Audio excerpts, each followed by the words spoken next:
नमस्कार मु सुप्रिया। देश रे शिक्षा एवं निजुक्ति को नहीं अनेक प्रकार आंदोलन एवं प्रतिवाद चली।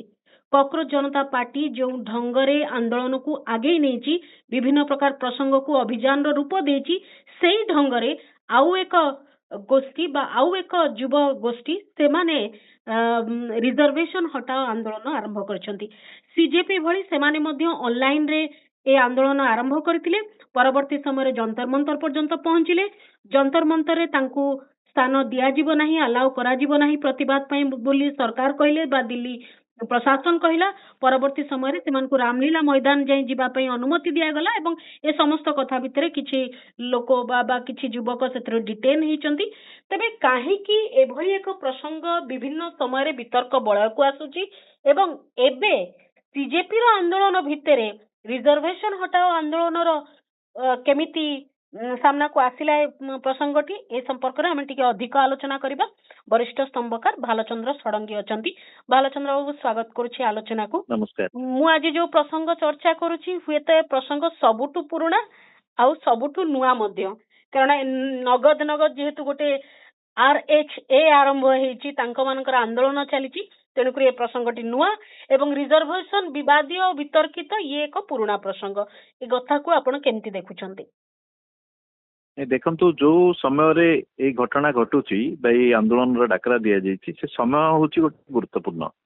कारण आपण देखिबे जेते बेले जंतर मंतर रे सरकारଙ୍କର शिक्षा नीति परीक्षा परिचालना नीति संपर्क रे प्रसंग मुख्य प्रसंग हला एवं छात्र मानकर गोटे ऐतिहासिक आंदोलन हला। से आंदोलन समर्थन रे सारा भारत रे छात्र माने रास्ता को आसिले, जाफल सरकार आइसोलेशन फील कले, बाध्य हेले सरकार केंद्रीय शिक्षा मंत्री इस्तीफा नबा पई।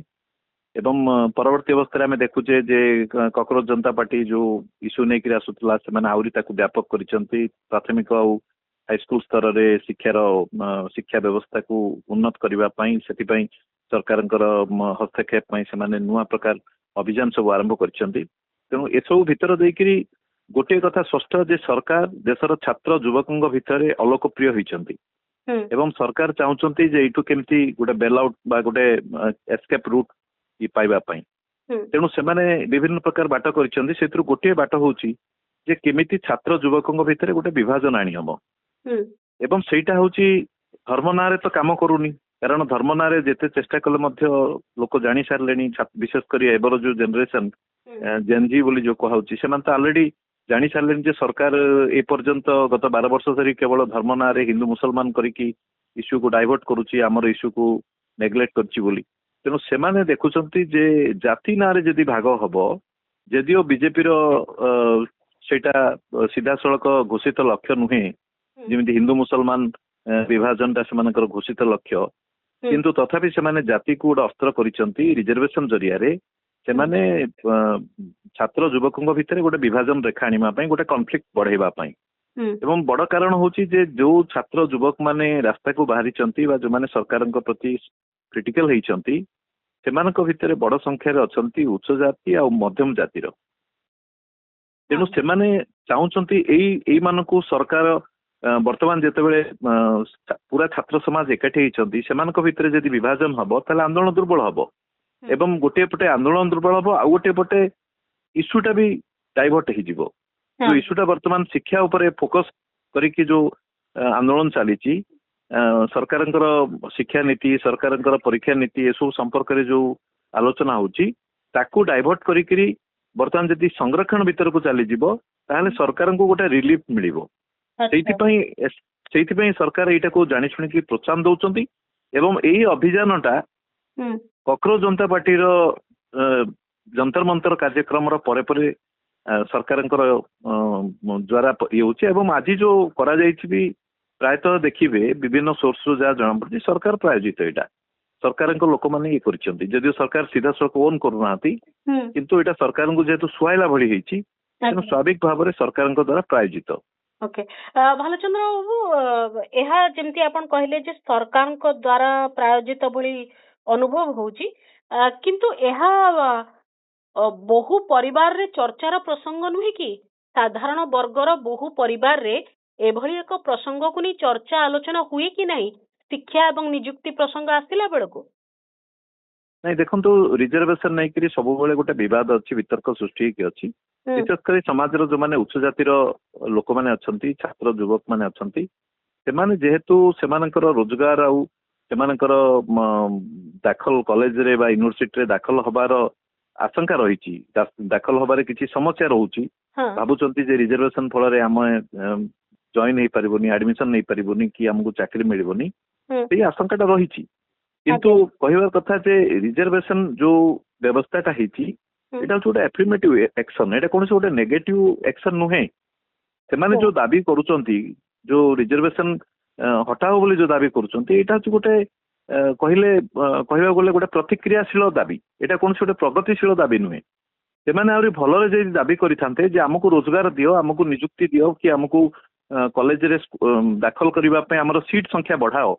ଯଦି ୟୁନିଭର୍ସିଟି କଲେଜରେ ଯଦି ସିଟ୍ ସଂଖ୍ୟା ବଢିବ, ଯେତିକି ପିଲା ହାଇସ୍କୁଲରେ ପାସ୍ ହଉଛନ୍ତି ସମସ୍ତେ ଯଦି କଲେଜରେ ଆଡମିସନ ପାଇବା ପାଇଁ ସିଟ୍ ରହିବ, ଯେତିକି ଜଣ ପାସ୍ କରୁଛନ୍ତି +2 ସେମାନେ +3 ପଢିବା ପାଇଁ କି ଇଞ୍ଜିନିୟରିଂ ମେଡିକାଲ ପଢିବା ପାଇଁ ସଫିସିଏଣ୍ଟ ସିଟ୍ ହବ, ତାହେଲେ ଏଇ ପ୍ରଶ୍ନ ଆସିବନି। ଏବେ କଣ, ଯେହେତୁ ଥାଳିରେ ଖାଦ୍ୟ ନାହିଁ, ତେଣୁ ଭାଗକୁ ନେଇକରି ଝଗଡା କରାଯାଉଛି ଏବଂ ଆକୁ ସବୁବେଳେ ରୁଲିଂ କ୍ଲାସ ବା ଯୋଉମାନେ ଶାସକ ଶ୍ରେଣୀର ପାର୍ଟି ମାନେ ଅଛନ୍ତି ବା ଯୋଉମାନେ ଶାସନରେ ରହୁଛନ୍ତି, ସେମାନେ ଏଇଟାକୁ ବ୍ୟବହାର କରୁଛନ୍ତି ନିଜ ରାଜନୈତିକ ସ୍ୱାର୍ଥ ପାଇଁ। ତେଣୁ ଆଜି ଯୋଉ ପ୍ରତିବାଦ ହେଲା, ସେଇ ପ୍ରତିବାଦ ସଂରକ୍ଷଣ ହଟାଅ ବୋଲି ନ ହେଇକିରି ଯଦି କୁହାଯାଇଥାନ୍ତା ଯେ ଆମକୁ ନିଯୁକ୍ତି ଦିଅ, ଆମକୁ ଆଡମିସନ ଦିଅ, ଆମର ଶିକ୍ଷା ବ୍ୟବସ୍ଥାକୁ ସୁଦୃଢ କର ଏବଂ ଆମକୁ ଅଧିକ ସିଟ୍ ସଂଖ୍ୟା ବଢାଅ, ଅଧିକ ଏମ୍ସ ତିଆରି ହଉ, ଅଧିକ ଗଭର୍ଣ୍ଣମେଣ୍ଟର NIT କି IIT ସ୍ଥାପନ ହଉ, ତାହେଲେ ଏଇଟା ଗୋଟେ ପଜିଟିଭ ଡିମାଣ୍ଡ ହୁଅନ୍ତା ଏବଂ ସମାଜର ଛାତ୍ର ଯୁବକ ସବୁ ସମ୍ପ୍ରଦାୟର ଲୋକଙ୍କୁ ବାନ୍ଧି ପାରିଥାନ୍ତା, ଏକାଠି ରଖି ପାରିଥାନ୍ତା। କିନ୍ତୁ ସେ କଥା ନକରି ଯେତେବେଳେ ରିଜର୍ଭେସନ ହଟାଅ ବୋଲି କୁହାଯାଉଛି, ଗୋଟେ ପଟେ ସମାଜର ଗୋଟେ ବଡ ସେକ୍ସନ କୁ ଆମେ ତାଙ୍କର ଅଧିକାରରୁ ବଞ୍ଚିତ କରୁଛେ, ଗୋଟେ ବଡ ସେକ୍ସନ କୁ ଆଇସୋଲେଟ କରାହଉଛି ବା ଟାର୍ଗେଟ କରାହଉଛି।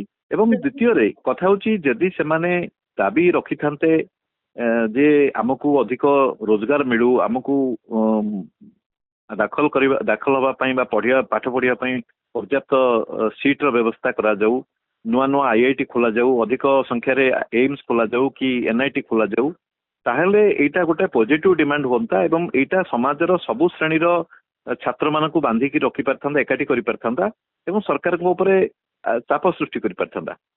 କିନ୍ତୁ ସେ କଥା ନ କହିକିରି ଯୋଉ ଦାବିଟା ବର୍ତ୍ତମାନ କରାଯାଇଛି, ଆରକ୍ଷଣ ହଟାଓ ଦାବି, ଏଇଟା ଗୋଟେ ରିଆକ୍ସନାରୀ ଡିମାଣ୍ଡ, ଏଇଟା ଗୋଟେ ରିଆକ୍ସନାରୀ ମୁଭ୍, ଗୋଟେ ପ୍ରତିକ୍ରିୟାଶୀଳ ମୁଭ୍, ଏଇଟା ଗୋଟେ ପ୍ରଗତିଶୀଳ ମୁଭ୍ ନୁହେଁ, କାରଣ ସମାଜକୁ ପଛକୁ ନବାର ମୁଭ୍।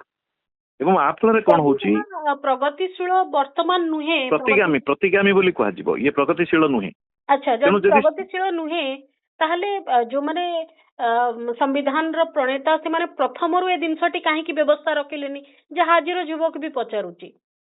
ନାଇଁ ଦେଖନ୍ତୁ, କଥା ହଉଛି ରିଜର୍ଭେସନ ତ ଆରମ୍ଭରୁ ଅଛି, ରିଜର୍ଭେସନ ବ୍ୟବସ୍ଥା, କିନ୍ତୁ ରିଜର୍ଭେସନ ଯୋଉ ବ୍ୟବସ୍ଥା ହେଇଛି ଏଇଟା ଗୋଟେ ଆଫର୍ମେଟିଭ ଆକ୍ସନ। ସମାଜରେ ଜାତି ବ୍ୟବସ୍ଥା ଅଛି, ଆକୁ କିଏ ମନା କରିପାରିବେନି। ସମାଜରେ ଯୋଉ ଜାତି ବ୍ୟବସ୍ଥା ଅଛି, ଜାତିଗତ ହିଂସା ଅଛି, ଜାତିଗତ ଭେଦଭାବ ଅଛି ଏବଂ ଆଜି ଯଦି ବ୍ୟବସ୍ଥା ରିଜର୍ଭେସନ ରହିବନି, ଆପଣ ଦେଖନ୍ତୁ SC ST କଥା ଛାଡି ଦିଅନ୍ତୁ, ମହିଳାଙ୍କ ପାଇଁ ବି ଯଦି ରିଜର୍ଭେସନ ବ୍ୟବସ୍ଥା କରାଯିବନି, ତାହେଲେ ମହିଳା ମାନଙ୍କର ବି ପ୍ରତିନିଧିତ୍ୱ ସମାନ ରହିବନି। ଆମେ ସେଥିପାଇଁ ଦେଖୁଛେ ଯେ ପାର୍ଲାମେଣ୍ଟରେ ଯୋଉ ବିଲ୍ ପାସ୍ ହେଲା,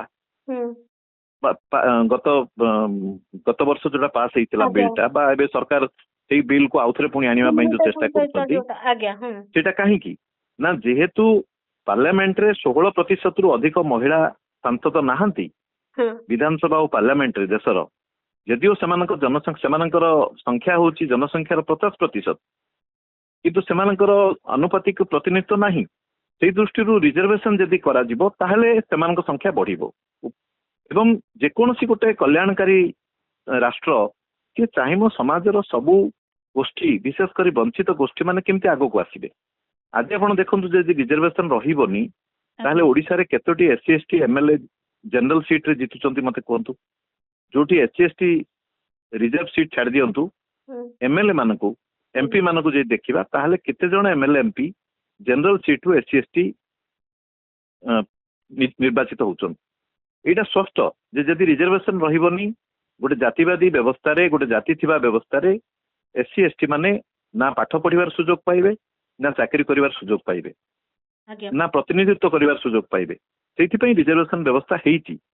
ତେଣୁ ରିଜର୍ଭେସନ ବ୍ୟବସ୍ଥାକୁ କେମିତି ବୋଲେ ଯୋଉ କାରଣରୁ ରିଜର୍ଭେସନ ବ୍ୟବସ୍ଥା ହେଇଛି ଜାତିଗତ ଭେଦଭାବ ତାକୁ ଦୂର କରିବା ପାଇଁ ଆମେ ଫୋକସ ଦେବା ବଦଳରେ ଆମେ ଯଦି କହିବା ଯେ ଯାହା ବି ସୁଯୋଗ ଏମାନଙ୍କୁ ଦିଆହଉଛି ଯାହା ବି ଏମାନଙ୍କୁ ସୁବିଧା ଦିଆହଉଛି ତାକୁ ହଟାଅ ବୋଲି ଯଦି ଦାବି କରିବା ତାହେଲେ ଜଣଙ୍କର ଅଧିକାରରୁ ଆମେ ବଞ୍ଚିତ କରୁଛେ।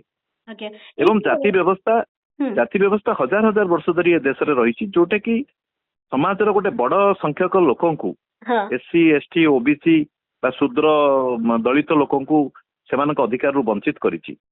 ଯେମିତି ଆମର ସମାଜଟା ଯେହେତୁ ଗୋଟେ ପୁରୁଷବାଦୀ ସମାଜ ତେଣୁ ମହିଳାମାନେ ବି ଯେମିତି ଅଧିକାରରୁ ବଞ୍ଚିତ ହେଇକି ରହିଛନ୍ତି ଐତିହାସିକ ଭାବରେ ସେଥିପାଇଁ ସେଇଭଳି ତଳ ଜାତିର ଲୋକମାନେ ବି ଐତିହାସିକ ଭାବେ ସେମାନଙ୍କ ଅଧିକାରରୁ ବଞ୍ଚିତ ହେଇକି ରହିଛନ୍ତି। ତେଣୁ ସେମାନଙ୍କୁ ଯଦି ଅଧିକାର ଦେବା କଥା ଆସୁଛି ସୁଯୋଗ ଦେବା କଥା ଆସୁଛି ତାହେଲେ ସେଇଟାକୁ ଯଦି ଆପତ୍ତି କରାଯିବ ସେଇଟା ହଉଛି ଗୋଟେ ପ୍ରତିକ୍ରିୟାଶୀଳ ଆପତ୍ତି ବୋଲି କୁହାଯିବ। ଓକେ, ପିଲାମାନଙ୍କ ମନରେ ଆସୁଛି ଯେ ଏଇଟା ସମାନତାର ବିରୋଧ କରୁଛି ଏଇ ଯୋଉ ନୀତିଟି ଏବଂ ତା ଭିତରେ କିଛି ପିଲାଙ୍କର ଏଇ ଅଭିଯୋଗ ରହିଛି ଯେ କେତେ ବର୍ଷ ପର୍ଯ୍ୟନ୍ତ ନିର୍ଦ୍ଦିଷ୍ଟ ତାରିଖ ଦିଅନ୍ତୁ ଯେ କେବେ ପରଠୁ ଆଉ ସଂରକ୍ଷଣର ଆବଶ୍ୟକତା ପଡିବନି। 50% ରେ କ୍ୟାପ୍ କାହିଁ ଲଗାଉନାହାନ୍ତି? ଗୋଟେ ପରିବାରରେ ରୋଜଗାର ଆଧାରରେ ସଂରକ୍ଷଣ ଦିଆଯାଉ, ଘରର ଜଣଙ୍କୁ ଏ ସୁବିଧା ମିଳୁ ଏବଂ ୟୁଜିସି ର ଯୋଉ ରହିଥିଲା ପୂର୍ବ ଜାନୁଆରୀ 2026 ରେ ଯୋଉ ନିୟମ କଥା ଆସିଥିଲା ଯାହାକୁ ନେଇ ବିବାଦ ହେଇଥିଲା ପରବର୍ତ୍ତୀ ସମୟରେ ପୁଣି 20 ଅଗଷ୍ଟରୁ ତା ଉପରେ ପୁଣି ଶୁଣାଣି ପାଇଁ ସଲିସିଟର ଜେନେରାଲ କହିଛନ୍ତି ଏସବୁ ପ୍ରସଙ୍ଗ ମଧ୍ୟ ପୁଣି ଥରେ ଉଠିଛି। ନାଇଁ ଆପଣ ଯୋଉ ପ୍ରସଙ୍ଗ କହିଲେ ଏଇଟା ନିଶ୍ଚିତ ରୂପେ ଏଇଟା ଗୋଟେ ବିଭିନ୍ନ ବିଶେଷ କରି ସବର୍ଣ୍ଣ ଲୋକ ବା ସାଧାରଣ ବର୍ଗର ପରିବାର ମାନଙ୍କରେ ଏଇଟା ଗୋଟେ ଚର୍ଚ୍ଚାର ବିଷୟ, ଏଥିରେ ସନ୍ଦେହ ନାହିଁ। ଏବଂ ରିଜର୍ଭେସନ ବ୍ୟବସ୍ଥା ଆଜି ଯେମିତି ଚାଲିଛି ସେଥିରେ କିଛି ସଂସ୍କାର ଆବଶ୍ୟକ, ସେଥିରେ ମୁଁ ବି ଆପତ୍ତି କରୁନି ଯେ କ୍ରିମି ଲେୟର ଗୋଟେ ବୋଲେ ବର୍ତ୍ତମାନ ଯେମିତି ଗୋଟେ ଏସସି ଭିତରେ କି ଏସଟି ଭିତରେ ଯୋଉମାନେ ଅଧିକ ଲାଭ ପାଉଛନ୍ତି ଆଉ ଯୋଉମାନେ କମ ଲାଭ ପାଉଛନ୍ତି ସେମାନଙ୍କ ଭିତରେ କ୍ୟାଟାଗୋରାଇଜେସନ ଦରକାର। କିନ୍ତୁ ରିଜର୍ଭେସନ କୁ ପୁରା ବିରୋଧ କରିବା ଏଇଟା ଆଦୌ ଗ୍ରହଣୀୟ ନୁହେଁ। କାରଣ ଆମେ ଯେତେବେଳେ ସମାନତା କଥା କହୁଛେ ସମାନତା ଗୋଟେ ଦଳିତ ଆଉ ଗୋଟେ ଉଚ୍ଚ ଜାତିର ଲୋକ ଭିତରେ କଦାପି ସମାନତା ଆସୁନି, ସମାଜରେ ନାହିଁ। ଏହା ବିବାଦୀୟ ହେଇଛି, ଆମେ ତ ବୁଝେଇ ବି ପାରିନେ ଲୋକଙ୍କୁ ଯେ ରିଜର୍ଭେସନ କୁ ମେରିଟ ର ଭର୍ସେସ ରେ ଛିଡା କରିବାର ଆବଶ୍ୟକତା ନାହିଁ। ରିଜର୍ଭେସନ ଇକ୍ୱିଟି ର କଥା କହୁଛି, ଇକ୍ୱାଲିଟି କଥା ଆପଣ କହୁଛନ୍ତି, ଇଏ ତାଠୁ ଆଗକୁ ଯାଇ ଇକ୍ୱିଟି ର କଥା କହୁଛି। ରିଜର୍ଭେସନ ଯେ ବହୁତ ପଛରେ ସେମାନେ ରହିଛନ୍ତି ତାଙ୍କୁ କିଛି ଟିକେ ଅଧିକ ଦେଇକିରି ଆଗକୁ ଆଣିବାର ଆବଶ୍ୟକତା ରହିଛି। ଆପଣ ଦେଖନ୍ତୁ ରିଜର୍ଭେସନ କେବଳ ଏସସି ଏସଟି କାହିଁକି ମହିଳା ମାନଙ୍କ ପାଇଁ ରିଜର୍ଭେସନ କଥା ଆମେ କହୁଛେ, ଆମେ କହୁଛେ ଯୋଉମାନେ ଫିଜିକାଲି ହ୍ୟାଣ୍ଡିକ୍ୟାପ୍ଡ ଅଛନ୍ତି ସେମାନଙ୍କ ପାଇଁ ରିଜର୍ଭେସନ କଥା କହୁଛେ, ଆମେ କହୁଛେ ରିଜର୍ଭେସନ ଇଭେନ ରିଜର୍ଭେସନ ରିଜନାଲ ଭିତ୍ତିକ ହବା ଦରକାର। ଯୋଉଗୁଡାକ ପଛୁଆ ରାଜ୍ୟ ଅଛନ୍ତି ପଛୁଆ ଅଞ୍ଚଳ ଅଛନ୍ତି ଏବଂ ସେ ଦୃଷ୍ଟିରୁ ଦେଖିଲେ ତ ଯୋଉଟା କି ସମ୍ବିଧାନର ରିଜର୍ଭେସନ ସମ୍ପର୍କରେ ଯୋଉ ଦୃଷ୍ଟିଭଙ୍ଗୀ ତାଠୁ ଭିନ୍ନ ଗୋଟେ ଦୃଷ୍ଟିଭଙ୍ଗୀ ନେଇକରି ରିଜର୍ଭେସନ ଇଡବ୍ଲ୍ୟୁଏସ୍ କରାଯାଇଛି। ପିଲାମାନେ ତାର ସପକ୍ଷରେ ଯେ ଆର୍ଥିକ ଦୃଷ୍ଟିରୁ ଯୋଉମାନେ ପଛୁଆ ରହିଛନ୍ତି ସେମାନଙ୍କ କଥା ଆପଣ ବୁଝନ୍ତୁ, ସେମାନଙ୍କୁ ଜାତି ବ୍ୟବସ୍ଥାଟା ଗୋଟେ ଆର୍ଥିକ ବ୍ୟବସ୍ଥା ନୁହେଁ। ଆଜି ପର୍ଯ୍ୟନ୍ତ ଆର୍ଥିକ ଦୃଷ୍ଟିକୋଣରୁ ତାକୁ ବିଚାର ବି କରାଯାଉଛି।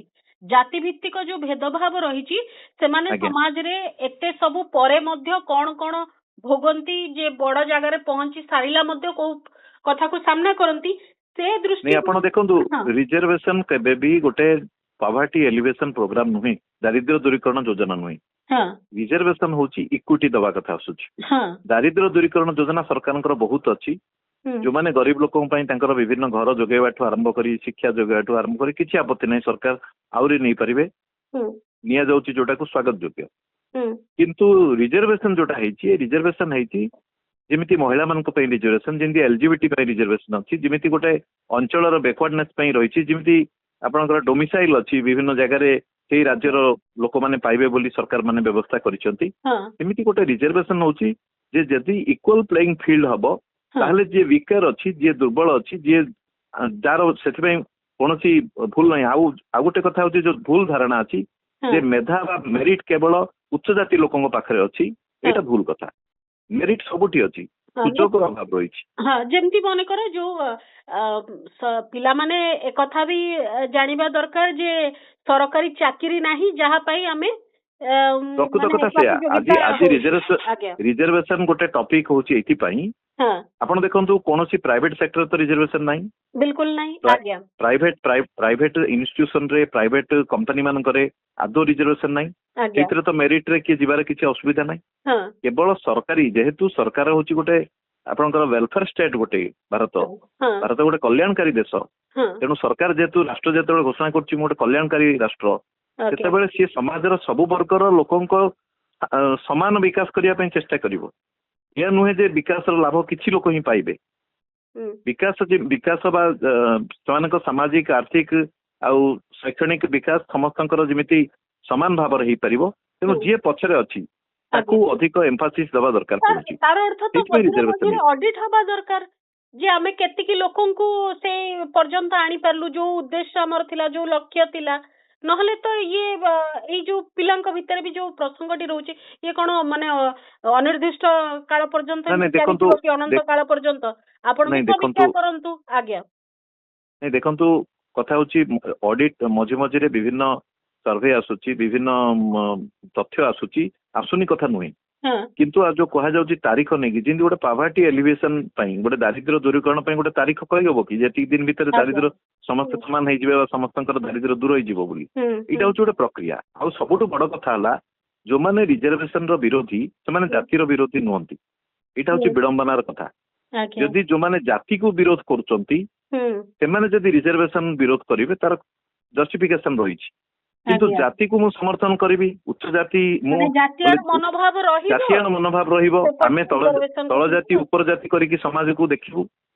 ଆମେ ତଥାକଥିତ ତଳ ଜାତି କହିକି ସମାଜର ଗୋଟେ ବଡ ସେକ୍ସନ କୁ ଶିକ୍ଷା ଅନ୍ୟାନ୍ୟ ସୁବିଧାରୁ ବଞ୍ଚିତ କରି ଆସିଛୁ ତାକୁ ଏବେ ବି ବଞ୍ଚିତ କରିବା ସପକ୍ଷରେ ଆମେ ଅଛୁ ଆମେ ବିବାହ କଲା ବେଳକୁ ଜାତି ଖୋଜିବୁ ଆମେ କୌଣସି ଯେକୌଣସି ପ୍ରଶ୍ନ ଆସିଲା ବେଳକୁ ଆମେ ଜାତି କଥା ଦେଖିବୁ କିନ୍ତୁ ଯେତେବେଳେ ଚାକିରି କଥା ଆସୁଛି ଆମେ କହିବୁ ଯେ ରିଜର୍ଭେସନ ଦେଇଦେଲେ ଜାତିବାଦ ହେଇଗଲା ଜାତିବାଦ ଥିବା ଯୋଗୁଁ ରିଜର୍ଭେସନ ହେଇଛି ଜାତିବାଦ ଲାଗି ରିଜର୍ଭେସନ ହେଇଛି ରିଜର୍ଭେସନ ଲାଗି ଜାତିବାଦ ବଢୁନି ବରଂ ରିଜର୍ଭେସନ ଲାଗି ଆଜି ସମାଜର ଯୋଉମାନେ ପଛୁଆ ଜାତି ଅଛନ୍ତି ବଞ୍ଚିତ ଜାତି ଅଛନ୍ତି ବା SC ST ଅଛନ୍ତି ସେମାନଙ୍କ ଭିତରେ ବହୁତ ଜଣ ଆଜି ଯଦି ଶିକ୍ଷାର ସୁଯୋଗ ପାଇଛନ୍ତି ଚାକିରିର ସୁଯୋଗ ପାଇଛନ୍ତି କି ରାଜନୈତିକ ପ୍ରତିନିଧିତ୍ୱର ସୁଯୋଗ ପାଇଛନ୍ତି ତା ପଛରେ ରିଜର୍ଭେସନ ହଉଛି ସବୁଠୁ ବଡ କାରଣ କିନ୍ତୁ ଆପଣଙ୍କର ଜାତି ବ୍ୟବସ୍ଥା ଦୂର ହଉଛି ମୁଁ ସେଥିରେ ବିଶ୍ୱାସ କରୁନି ଜାତି ବ୍ୟବସ୍ଥା କିଛି ମାତ୍ରାରେ ଦୂର ହଉଛି ଜାତି ବ୍ୟବସ୍ଥା ଦୂର ହବା ପାଇଁ ଅନ୍ୟାନ୍ୟ ବହୁତ କଥା ଅଛି ସେ ଭିତରୁ ଗୋଟେ ହଉଛି ରିଜର୍ଭେସନ ଆଉ ଗୋଟେ କଥା ଆପଣ ଯୋଉ UGC ଗାଇଡଲାଇନ କଥା ଆଣିଲେ କହିଲେ UGC ଗାଇଡଲାଇନ ନେଇକରି ଅନାବଶ୍ୟକ ଆଶଙ୍କା ସୃଷ୍ଟି ହେଇଛି ପ୍ରଥମ କଥା ହେଲା 2012ରେ ଏଭଳି ଏକ ଗାଇଡଲାଇନ ଥିଲା ଏବଂ ସେଇ ଗାଇଡଲାଇନ ହବା ପରେ ମଧ୍ୟ କ୍ୟାମ୍ପସ ମାନଙ୍କରେ SC ST OBC ପିଲାଙ୍କ ଉପରେ 118% ଭେଦଭାବ ନିର୍ଯାତନା ମାମଲା ଦାୟର ହେଇଛି କମ୍ପ୍ଲେନ ହେଇଛି କମ୍ପ୍ଲେନ ନ ହେଇଥିବା ତ ବହୁତ ଅଧିକା ଅଛି ତେଣୁ 118% ଯେତେବେଳେ ବଢିଛି ତାକୁ ତଥ୍ୟର ଆଧାରରେ ଆପଣ ଜାଣିଥିବେ ଯେ ରୋହିତ ଭେମୁଲା ଆଉ ଗୋଟେ ପାୟଲ ତାଡବି ବୋଲି ଦୁଇ ଜଣ ମେଧାବୀ ଛାତ୍ରଛାତ୍ରୀ ସେମାନେ ଆନୁଷ୍ଠାନିକ ହତ୍ୟାର ଶିକାର ହେଇଛନ୍ତି ଜାତିଗତ କାରଣରୁ ଏବଂ ସେମାନଙ୍କର ମା ମାନେ ସୁପ୍ରିମକୋର୍ଟରେ ଗୋଟେ PIL ଫାଇଲ କରିଥିଲେ ଯାହାର ଆଧାରରେ ସୁପ୍ରିମକୋର୍ଟ ଗୋଟେ ନିର୍ଦ୍ଦେଶ ଜାରି କରିଥିଲେ ଯେ UGC ଗୋଟେ ନିର୍ଦ୍ଦେଶାବଳୀ ଜାରି କରୁ ଗୋଟେ ଗାଇଡଲାଇନ ଜାରି କରୁ ଯୋଉଥିରେ କି କ୍ୟାମ୍ପସ ଭିତରେ ଜାତିଗତ ଭେଦଭାବ ଏସବୁକୁ କଣ୍ଟ୍ରୋଲ କରିହବ ଦୂର କରିହବ ବା ଆଡ୍ରେସ କରିହବ ଏବଂ ତାର ଆଧାରରେ ସୁପ୍ରିମକୋର୍ଟର ନିର୍ଦ୍ଦେଶ ଆଧାରରେ UGC ଗତ ବର୍ଷ ସେଇଟାକୁ ଜାରି କଲେ ଏବଂ 2012ରେ ଯାହା ଥିଲା ସେଥିରେ କେବଳ କିଛି ମାତ୍ରାରେ ଫରକ ହେଲା କଣ ଗୋଟିଏ ଫରକ ହେଲା ଯେ ଆଗରୁ OBC ମାନଙ୍କୁ ପୀଡିତ ଗୋଷ୍ଠୀ ହିସାବରେ ନିଆଯାଉଥିଲା SC ST ମହିଳା ମାନଙ୍କୁ ନିଆଯାଉଥିଲା କିନ୍ତୁ ଏଇଥିରେ SC ST ମହିଳାଙ୍କ ସହିତ OBC ଆପଣଙ୍କର ଅନ୍ୟାନ୍ୟ ଯେମିତି ଭାଷାଗତ ଭାବେ ଯୋଉମାନେ ସଂଖ୍ୟାଲଘୁ ଅଛନ୍ତି ବା ଯୋଉମାନେ କାହାକୁ ବୋଲେ କାହାରିକୁ ବି ଭାଷାଗତ ଭାବରେ ଆଞ୍ଚଳିକତାର ଆଧାରରେ ଧର୍ମର ଆଧାରରେ ଏସବୁ କୌଣସି ପ୍ରକାର ଭେଦଭାବ ନ ହବା ପାଇଁ ଗୋଟେ ଇକ୍ୱିଟି ଗାଇଡଲାଇନ ଯୋଉ ଆସିଲା ତାକୁ ସେଇଟା କୌଣସି ଗୋଟେ ଖରାପ ନଥିଲା ଏଇଟା ବରଂ ଯଦି ଯୋଉମାନେ କରୁଛନ୍ତି ଉଲ୍ଲଂଘନ କରୁଛନ୍ତି ଆଇନରେ ଯୋଉମାନେ ନିର୍ଯାତନା ଦଉଛନ୍ତି ସେମାନଙ୍କ ପାଇଁ ଅସୁବିଧା ଅଛି କିନ୍ତୁ ଅନାବଶ୍ୟକ ଭାବରେ ଉଚ୍ଚ ଜାତିର ପିଲାଙ୍କ ଭିତରେ ଗୋଟେ ଭୁଲ ପ୍ରଚାର କରାଗଲା ଯେ ଏଇଟା ଆମ ମାନଙ୍କୁ ଅସୁବିଧାରେ ପକେଇବ ଜେଲରେ ଭର୍ତ୍ତି କରିବ ଆପଣ ଦେଖନ୍ତୁ ଯଦି ମନେକର ଯେକୌଣସି ଆଇନର ଦୁରୁପଯୋଗ ହବାର ସମ୍ଭାବନା ଅଛି ଏଥିରେ ସନ୍ଦେହ ନାହିଁ ଆଜ୍ଞା କିନ୍ତୁ ଯଦି ଦୁରୁପଯୋଗ ହବ ବୋଲି ଆଶଙ୍କା କରିକି ଆମେ ଯଦି ସବୁ ଆଇନକୁ ବିରୋଧ କରିବା ତାହେଲେ ତ ସମାଜରେ କୌଣସି ଆଇନ ରହିବନି। ଆପଣ ମର୍ଡର କେସ୍ ଯୋଉ ହଉଛି ବା ମର୍ଡର ଯୋଉ ଦଫା କେସ୍ ମର୍ଡର ପାଇଁ ଯୋଉ ଦଫା ଅଛି ତାକୁ ଯଦି ଆମେ ହଟେଇ ଦିଆଯିବ ଯେ ଯେହେତୁ ମର୍ଡର ମିଛ କେସ୍ ରେ ଲୋକ ପଡୁଛନ୍ତି, ହଜାର ହଜାର ଲୋକ ହଇରାଣ ହଉଛନ୍ତି, ତାହେଲେ ତ ଯିଏ ଯାହାକୁ ମର୍ଡର କରିବେ। ତେଣୁ ପ୍ରତି ସବୁ ଅପରାଧକୁ ନିୟନ୍ତ୍ରଣ କରିବା ପାଇଁ ଯୋଉ ଯେହେତୁ ସୁପ୍ରିମକୋର୍ଟର ନିର୍ଦ୍ଦେଶ ଆଧାରରେ ହେଇଥିଲା ଏବଂ ସେଟାର ଉଦ୍ଦେଶ୍ୟ ଥିଲା ଯେ କାହାକୁ ହାରାସ କରିବା ନୁହେଁ ବରଂ ହାରାସମେଣ୍ଟକୁ ରୋକିବା ପାଇଁ। ଏବଂ କେବଳ ଏଇଟା ଜାତି ନୁହେଁ, ଧର୍ମ, ଜାତି, ଲିଙ୍ଗ, ଶାରୀରିକ ଅକ୍ଷମତା, ଆଞ୍ଚଳିକତା, ଭାଷା ସବୁର ସମସ୍ତ ପ୍ରକାର ବିଭେଦକୁ ଆଡ୍ରେସ କରିକି ଏଇଟା ହେଇଥିଲା। କିନ୍ତୁ ତାକୁ ଅନାବଶ୍ୟକ ଭାବେ ବିରୋଧ କରାଗଲା, ଅନାବଶ୍ୟକ ଭାବେ ଗୋଟେ ପ୍ରଚାର କରାଗଲା ଯେ ୟା ଫଳରେ ଉଚ୍ଚ ଜାତି ଲୋକଙ୍କର ହେଉଛି। ଆକ୍ଚୁଆଲି ସୁପ୍ରିମକୋର୍ଟ ବି ଯୋଉ ଷ୍ଟେ ଦେଇଛନ୍ତି ସେଇଟା ବି ଦବାର ଆବଶ୍ୟକ ନଥିଲା। ସୁପ୍ରିମକୋର୍ଟ ଗୋଟେ ଯେହେତୁ ଉଚ୍ଚ ଜାତିର ଗୋଟେ ସାଧାରଣ ବର୍ଗର ଗୋଟେ ପ୍ରଚାର ରହିଛି, ଗୋଟେ ପ୍ରଭାବ ରହିଛି ସମାଜରେ, ତେଣୁ ସେଇ ପ୍ରଚାର ଫଳରେ ପ୍ରଭାବିତ ହେଇକି ସୁପ୍ରିମକୋର୍ଟ ଷ୍ଟେ ଦେଇଛନ୍ତି।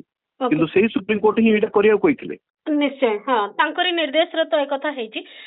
ଭାଲଚନ୍ଦ୍ର ବାବୁ, ବର୍ତ୍ତମାନ ପିଲାମାନଙ୍କ ଆଗରେ ଯୋଉ ସମସ୍ୟା ଗୁଡିକ ରହିଛି, ଯେମିତି ପ୍ରତିଯୋଗିତା ମୂଳକ ପରିବେଶ ବଢି ବଢି ଚାଲିଛି, ପିଲାଙ୍କୁ ଆମେ ବୁଝେଇ ବି ପାରିନୁ ବାସ୍ତବିକ ଭାବରେ ମେରିଟୋକ୍ରାସି ଆଉ ରିଜର୍ଭେସନ ର କୌଣସି ଲିଙ୍କ ମାନେ ତାକୁ ନେଇକିରି ଆମେ ଯେମିତି ତାଙ୍କୁ ବୁଝେଇବା କଥା ବା ତାଙ୍କୁ ଅବୁଝା କରିବା ପାଇଁ ମଧ୍ୟ କିଛି ଲୋକ ଅଛନ୍ତି। ତ ଏ ସବୁ ଜିନିଷ ଯେତେବେଳେ ଚାଲିଛି, ଆଜି ଦିନରେ ମନେକର ସିଜେପି ର ଆନ୍ଦୋଳନ ଆରମ୍ଭ ହେଲା, ସିଜେପି କୁ ଯିଏ ପ୍ରଥମ ନେତୃତ୍ୱ ଦେଲେ ସିଏ ନିଜେ ଦଳିତ ପରିବାରର ଆସୁଛନ୍ତି, ତାଙ୍କ ଭିତରେ ଆହୁରି ଅନେକ ଥିବେ। ସେ ଆନ୍ଦୋଳନ ବେଳେ ନା ଧର୍ମ କଥା ଆସିଲା, ନା ଜାତି କଥା ଆସିଲା, ନା କୌଣସି ସମ୍ପ୍ରଦାୟ କଥା ଆସିଲା, ଏ କଥା ଆସିଲା ନାହିଁ। ସମସ୍ତେ ଶିକ୍ଷାରେ ସଂସ୍କାର କଥା କହିଲେ, ପେପର ଲିକ୍ କଥା କହିଲେ ଏବଂ ଆଗାମୀ ସମୟରେ ନିଯୁକ୍ତି କଥା ମଧ୍ୟ ଉଠିଲା। କିନ୍ତୁ ଏଠି କାହିଁକି ନିର୍ଦ୍ଦିଷ୍ଟ ଭାବରେ ଏଇ କଥା ଗୁଡିକ ସବୁ ଆସୁଛି? ନାଇଁ, ଆପଣ ଦେଖନ୍ତୁ, ଏଇଟା ତ ମୁଁ କହିଲି ଗୋଟେ ରାଜନୈତିକ ଉଦ୍ଦେଶ୍ୟ ପ୍ରଣୋଦିତ ହେଇକିରି ଏଇ ଆନ୍ଦୋଳନଟାକୁ ଆଗକୁ ନିଆଯାଉଛି। ଏବଂ ଏଇଟା ଯେହେତୁ ବର୍ତ୍ତମାନର ସରକାରଙ୍କୁ ସୁହାଉଛି, ତେଣୁ ଏଭଳି ଆନ୍ଦୋଳନକୁ ଏଭଳି ଏକ କ୍ୟାମ୍ପେନକୁ ପ୍ରୋତ୍ସାହନ ଦିଆଯାଉଛି। କିନ୍ତୁ ଯଦି ପ୍ରକୃତରେ ଦାବି କରିବାର ଥିଲା କି ଉଚ୍ଚ ଜାତିର ହୁଅନ୍ତୁ ବା ତଳ ଜାତିର ହୁଅନ୍ତୁ, ଯେକୌଣସି ଜାତି ଧର୍ମର ଛାତ୍ର ଯୁବକ ମାନଙ୍କ ପାଇଁ ଆଜିର ଡିମାଣ୍ଡ ହଉଛି ଯେ ଅଧିକ କେମିତି ସେମାନଙ୍କୁ ନିଯୁକ୍ତି ମିଳିବ। ନିଯୁକ୍ତି ପ୍ରାୟ ବନ୍ଦ ହେଇକି ବହୁତ କମ ନିଯୁକ୍ତି ମିଳୁଛି, ନିଯୁକ୍ତି ହାର କମି କମି ଯାଉଛି। ଅଧିକରୁ ଅଧିକ କେମିତି ନିଯୁକ୍ତି ସରକାର ଦେବେ, ବ୍ୟବସ୍ଥା କରିବେ। ଏବଂ ଦ୍ୱିତୀୟ ହଉଛି ସରକାରୀ ସ୍କୁଲ ମାନଙ୍କର, ସରକାରୀ ଇନଷ୍ଟିଟ୍ୟୁସନ ମାନଙ୍କର ସ୍ଥିତି ସୁଧାରିବେ, ଅଧିକରୁ ଅଧିକ ସେଇଠି ଅଧ୍ୟାପକ ଅଧ୍ୟାପିକା ବା ଷ୍ଟାଫକୁ ନିଯୁକ୍ତି ଦେବେ ଏବଂ ଅଧିକ ସିଟ୍ ବଢେଇବେ। ଯୋଉ ଭଲ ଭଲ ଇନଷ୍ଟିଟ୍ୟୁସନ ଅଛି, ଏମ୍ସ କୁହନ୍ତୁ, IIM କୁହନ୍ତୁ, IIT କୁହନ୍ତୁ, NIT କୁହନ୍ତୁ, ସେସବୁ ଇନଷ୍ଟିଟ୍ୟୁସନ ସଂଖ୍ୟା ଆହୁରି ବଢେଇବେ। ତାହେଲେ ଏଇ ଯୋଉ ସମସ୍ୟା ରହିଛି ଏ ସମସ୍ୟାକୁ ଆଡ୍ରେସ କରି ହବ। କିନ୍ତୁ ସରକାର ସେଟା ଚାହୁଁନାହାନ୍ତି। ସରକାର ସେ କଥା ନ କରି ଛାତ୍ର ଯୁବକଙ୍କ ଭିତରେ ରିଜର୍ଭେସନ ନାଁରେ ଭାଗ ଭାଗ କରିବା ପାଇଁ ଚାହୁଁଛନ୍ତି। ଏବଂ ଆଜି ଯୋଉମାନେ ଆନ୍ଦୋଳନ କରୁଛନ୍ତି ଏମାନେ ଆଦୌ ସଫଳ ହେବେନି, କାରଣ ଗୋଟେ ନେଗେଟିଭ ଏଜେଣ୍ଡା ନେଇକିରି କୌଣସି ଆନ୍ଦୋଳନ ସଫଳ ହୁଏନି।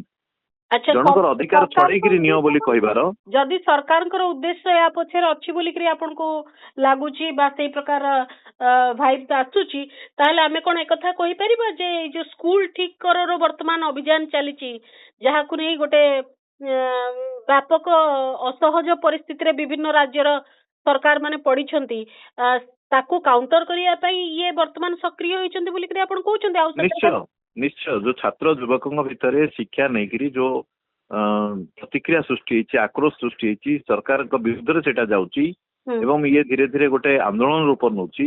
ସ୍କୁଲ ଠିକ କର ଯୋଉ ଆନ୍ଦୋଳନ, ସେଟା ବି ଗୋଟେ ଆନ୍ଦୋଳନ ରୂପ ନଉଛି। ସେମାନେ ବିଭିନ୍ନ ଜାଗାରେ ଆପଣ ଦେଖନ୍ତୁ, ରାଜସ୍ଥାନରେ ସେମାନେ ଗତକାଲି ଆଟାକ କଲେ, ସିଧାସଳଖ ଫିଜିକାଲି ଆଟାକ କଲେ ଏବଂ ବହୁତ ଜାଗାରେ ମାନେ ସ୍କୁଲକୁ ଯାଇପାରିବେନି, ଇନ୍ସପେକ୍ସନ କରିପାରିବେନି, ବାହାର ଲୋକଙ୍କୁ ପ୍ରବେଶ କରିବା ମନା, ଏପରିକି ସାମ୍ବାଦିକ ମାନଙ୍କୁ ଯିବାଟାକୁ ବାରଣ କରିକି ବି ନିର୍ଦ୍ଦେଶ ଜାରି କରିଛନ୍ତି। ସେଥିରେ ଜେନେରାଲ କ୍ୟାଟେଗୋରୀ ବି ପିଲା ପଢିବେ, SC ବି ପଢିବେ, ST ବି ପଢିବେ, OBC ବି ପଢିବେ। ନିଶ୍ଚୟ। ତେଣୁ ରିଜର୍ଭେସନ ବିରୁଦ୍ଧରେ ମୁଭମେଣ୍ଟ ନ ହେଇ ଯେମିତି, କାରଣ ରିଜର୍ଭେସନ ନେଇକି ଜଣେ ଆଜି ବିରୋଧ କାହିଁ କରୁଛି?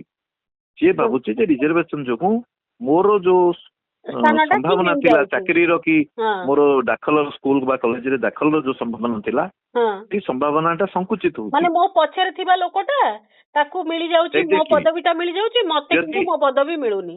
ତାର ଅର୍ଥ ହଉଛି ଯେ ଅଧିକ ସୁଯୋଗ ଯଦି ମିଳିବ ତାହେଲେ ରିଜର୍ଭେସନ ନେଇକି କୌଣସି ଡିବେଟ୍ ରହିବନି, ଝଗଡା ରହିବନି। ଯଦି ଯେତେ ଜଣ ପିଲା ପାସ୍ ଆଉଟ୍ କରୁଛନ୍ତି ସେମାନଙ୍କୁ ସମସ୍ତଙ୍କୁ ପଢିବାର ଉଚ୍ଚ ଶ୍ରେଣୀରେ ପଢିବାର ଦାଖଲ ହବାର ସମ୍ଭାବନା ରହିବ, ସୁଯୋଗ ରହିବ, ଏବଂ ଯୋଉମାନେ ପାଠ ପଢୁଛନ୍ତି ସେମାନଙ୍କୁ ଚାକିରିର ସୁଯୋଗ ବଢିବ, ତାହେଲେ ସ୍ୱାଭାବିକ କଥା ଏଇଟା ଗୋଟେ ଇସ୍ୟୁ ହବନି।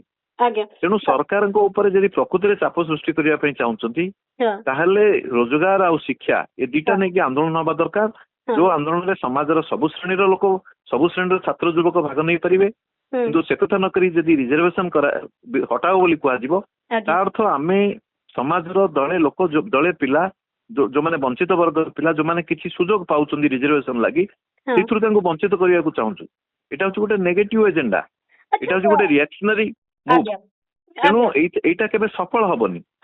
ଏଇଟା ହୁଏତ କିଛି ସରକାରଙ୍କୁ ସୁବିଧା ହେଇପାରେ ବା କିଛି ଲୋକଙ୍କୁ ଏଇଟା ନେଇକିରି ରାଜନୈତିକ ଲାଭ ପାଇପାରନ୍ତି, କିନ୍ତୁ କୌଣସି ରାଜନୈତିକ ଦଳ କେବେ ବି ବା କୌଣସି ଗୋଟେ ରେସ୍ପନ୍ସିବୁଲ ଷ୍ଟେଟ୍, ରେସ୍ପନ୍ସିବୁଲ ଗଭର୍ଣ୍ଣମେଣ୍ଟ କେବେ ବି ଏଭଳି ବ୍ୟବସ୍ଥାକୁ ବୋଲେ ରିଜର୍ଭେସନ କୁ ହଟେଇବା, ସମାଜର ମାନଙ୍କୁ ବଞ୍ଚେଇବା ଯଦି ଆଜି ଡିମାଣ୍ଡ କରାଯିବ। ଏଇ ଯୋଉ ବିବାଦ ରହିଛି, ଏଇ ଯୋଉ ମାନେ ଲୋକଙ୍କ ଭିତରେ ଯୋଉ କ୍ଷୋଭ ରହିଛି, ସାଧାରଣ ବର୍ଗର ଲୋକଙ୍କ ଭିତରେ ଯେ ଆମ ସିଟ୍ କୁ ମାଡି ବସୁଛନ୍ତି ଆଉ କିଏ ବୋଲିକିରି ଯୋଉ କ୍ଷୋଭ ରହିଛି, ସେଇଥିପାଇଁ ତ ବୋଧ ହୁଏ ତାକୁ ପ୍ରଶମିତ କରିବା ପାଇଁ EWS 10% ର କଥା ଆସିଲା ଏବଂ ସେଠି ଆର୍ଥିକ ଆପଣ ଦେଖନ୍ତୁ EWS ବ୍ୟବସ୍ଥା ଆକ୍ଚୁଆଲି ରିଜର୍ଭେସନ ର ଯୋଉ ପ୍ରକୃତ ଉଦ୍ଦେଶ୍ୟ ତାର ଅନୁରୂପ ନୁହେଁ। କିନ୍ତୁ ତଥାପି ଯେତେବେଳେ EWS ର ବ୍ୟବସ୍ଥା ସରକାର କଲେ ସେତେବେଳେ ତ ଉଚ୍ଚ ଜାତିର ପିଲାମାନେ ତାର ସୁଯୋଗ ପାଉଛନ୍ତି, ତାର ଲାଭ ପାଉଛନ୍ତି। କିନ୍ତୁ EWS ର ଲାଭ ପାଇକିରି ମଧ୍ୟ କଣ ସମସ୍ୟାର ସମାଧାନ ହଉଛି କି? ଚାକିରି ମିଳୁଛି? ତେଣୁ ସମସ୍ୟାର ସମାଧାନ ରିଜର୍ଭେସନ ହଟେଇବାର ନୁହେଁ। ସମସ୍ୟାର ସମାଧାନ ହଉଛି ଅଧିକରୁ ଅଧିକ ସିଟ୍ କେମିତି ବଢିବ, ଅଧିକରୁ ଅଧିକ ଚାକିରି କେମିତି ବାହାରିବ, ଏବଂ ପିଲାମାନଙ୍କୁ ସେମାନଙ୍କର ଆବଶ୍ୟକତା ମୁତାବକ କେମିତି ସୁଯୋଗ ମିଳିବ। ଖାଲି ପଡିଥିବା ପଦବୀ ମାନଙ୍କରେ ଆପଣ ଦେଖନ୍ତୁ ଲକ୍ଷ ଲକ୍ଷ ସଂଖ୍ୟାରେ, ଆପଣ ଦେଖନ୍ତୁ ଲକ୍ଷ ଲକ୍ଷ ସଂଖ୍ୟାରେ, ମୁଁ ତ କହିବି ଯୋଉ ଛୁଆ ମାନେ ବା ଯୋଉ ଛାତ୍ରଛାତ୍ରୀ ମାନେ ରିଜର୍ଭେସନ ହଟାଅ ବୋଲି ଦାବି କରୁଛନ୍ତି, ସେମାନେ ଜାଣିବା ଦରକାର ଯେ ଆଜିର ଦିନରେ ସରକାରୀ ଚାକିରି ସଂଖ୍ୟା ବହୁତ କମ ଏବଂ ସରକାରୀ ଚାକିରି ଅଧିକାଂଶ ହଉଛି ପ୍ରାଇଭେଟ ସେକ୍ଟର। ପ୍ରାଇଭେଟ ସେକ୍ଟରରେ ରିଜର୍ଭେସନ ନାହିଁ। ଦ୍ୱିତୀୟ କଥା ହଉଛି ସରକାରୀ କ୍ଷେତ୍ରରେ ବି ଦେଖିବେ ଯେ ଧୀରେ ଧୀରେ ସରକାରୀ କ୍ଷେତ୍ରରେ ଯୋଉ ସ୍ଥାୟୀ ଚାକିରି ସଂଖ୍ୟା କମି କମି ଯାଇଛି ଏବଂ ଯୋଉଠି ସରକାରୀ ପଦପଦବୀ ଖାଲି ରହିଛି ଏବଂ ସରକାରୀ କ୍ଷେତ୍ରରେ କାମ କରୁଥିବା ଅଧିକାଂଶ କର୍ମଚାରୀ ହଉଛନ୍ତି ଆଉଟସୋର୍ସିଂ, ଯୋଉଥିରେ କୌଣସି ରିଜର୍ଭେସନ ନାହିଁ। ଆଉଟସୋର୍ସିଂ ବ୍ୟବସ୍ଥାରେ ରିଜର୍ଭେସନ ବ୍ୟବସ୍ଥା ନାହିଁ। ତେଣୁ ବିନା ରିଜର୍ଭେସନ ରେ ସରକାରୀ କ୍ଷେତ୍ରରେ ହଜାର ହଜାର ସଂଖ୍ୟାରେ ବା ବଡ ଭାଗ କର୍ମଚାରୀ କାମ କରୁଛନ୍ତି। ସେମାନେ ବହୁତ କମ ପଇସାରେ କାମ କରୁଛନ୍ତି।